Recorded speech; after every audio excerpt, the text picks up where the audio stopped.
Hello friends, my name is Samruddhi Haribhav Punda. My school name is Sayyadi Public School and Junior College. आपल्यासाठी एक प्रश्न आहे. 8207 हे सर्व अंक वापरून तयार होणाऱ्या मोठ्यात मोठ्या 5 अंकी व लहानात लहान 5 अंकी संख्येतील फरक किती?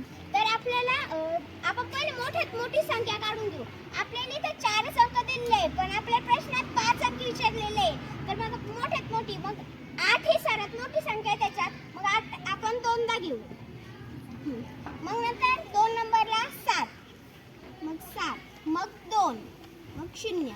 मग त्यांनी सांगितलेलं आहे मग लहानात लहान 5 अंकी. तर मग याचे सर्वात लहान कोण आहे? 0 आहे. पण 0 जर आपण पहिले घेतले तर मग नंतर ते 3 अंक होईल. तर मग आपण पहिले घेऊ 2, मग नंतर 2 0 घ्यावं लागेल कारण ते 4 आहे ना अंक. मग नंतर 7, मग 8. यांच्यातला आपल्याला काय सांगितलेलं आहे? फरक.